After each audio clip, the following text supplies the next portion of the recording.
Clifford May is the founder and president of the Foundation for Defense of Democracies. He previously worked as the communications director for the Republican National Committee and as the vice chair of the Republican Jewish Coalition. Clifford, welcome. Great to have you with us.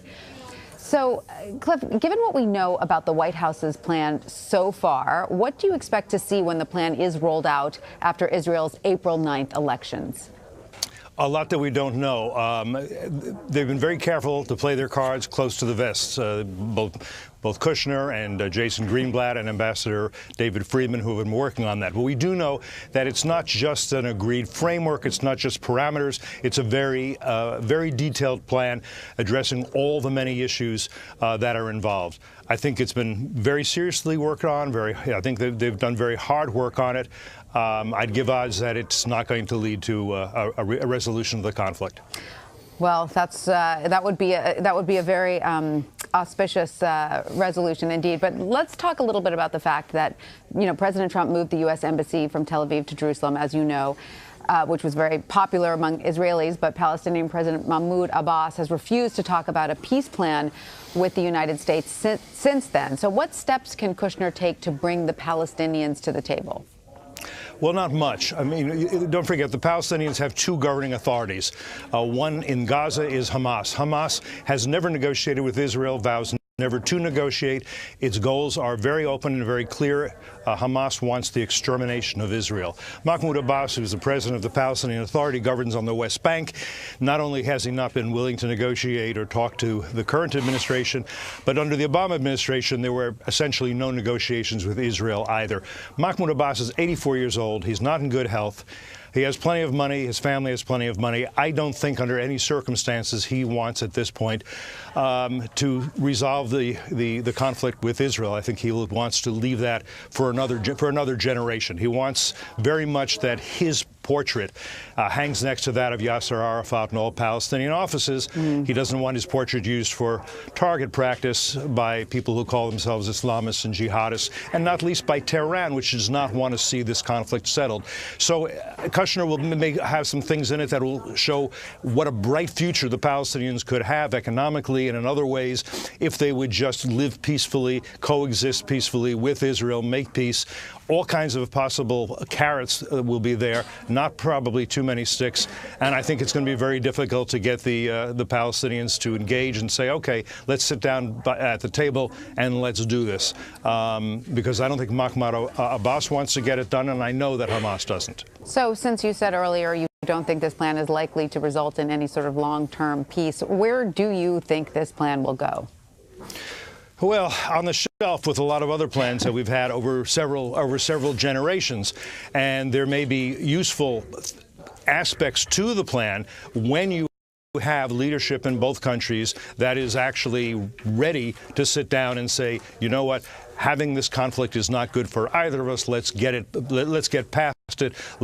And one way to do that, the way that most people talk about, is what we call a two-state solution. The Palestinians have a state in Gaza, again, right now ruled by Hamas, a terrorist organization dedicated to the extermination of Israel, and the West Bank. It might be 99% of the West Bank. It might be 95%. There could be trades.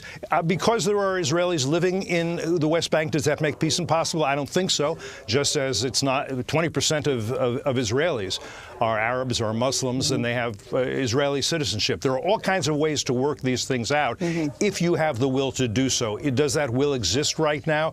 I don't think so. So, as we mentioned earlier, Kushner does say the plan will be rolled out after Israel's April 9th legislative elections. Has the prospect of this plan impacted Prime Minister Netanyahu's race for re-election at all? Probably not. What is new is a few weeks, or certainly a few months ago, I think all the betting was that, of course, Netanyahu would be reelected. There was no realistic possibility of anybody defeating him. I think that's not so clear right now. You've got a coalition opposing him, and that coalition looks stronger than a lot of people might have imagined it would have. So you don't know on the Israeli side to to whom you are going to present this plan. If it's not Netanyahu, if it's somebody like former retired General Benny Gantz, and he's the prime minister, does that mean it'll be easier? No, not necessarily on these issues. As for the other side, Mahmoud Abbas, I say, is 84 years old.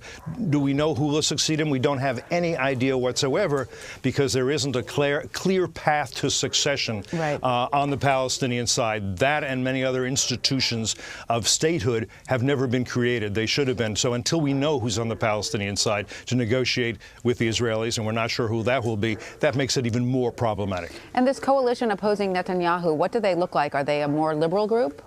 Yes, they're more liberal. I'm sure they're more left centrist, I would say, though, with certainly more liberal, more left than Netanyahu and the coalition that he is likely to put together for this election. All of that is true, but when we say liberal and left, when it comes to national security, the Israelis, for the most part, are fairly realistic about what is possible and what is not. And they will not want to give away a lot of facts on the ground in exchange for promises in the air. They will not want to sacrifice security. So such things as getting out entirely of the West Bank before there are security arrangements, I think that's unlikely no matter who comes to power in Israel. Why? Because the Israelis cannot have from the West Bank happen what has been happening from Gaza, missiles being launched. Your major population center is right next to the West Bank. Missiles get launched to Tel Aviv at the one international airport, Ben Gurion. What happens? The Israelis have to go back in, and you have another conflict, and it's a very bloody one. That's not good for Israelis. That's not good for Palestinians.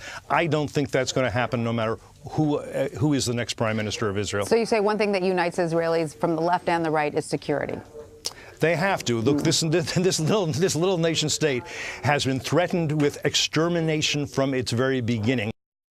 Hamas continues to do so. So does Tehran, by the way. So does Palestinian Islamic Jihad, which is also in Gaza. So does Hezbollah, which now dominates Lebanon. That's the situation they're in. They know that they can win many wars, and that'll be fine. If they lose one war, they will be wiped out, and that would likely mean another Holocaust. That's what they understand. That a lot of people looking on at this situation don't appear to grasp it.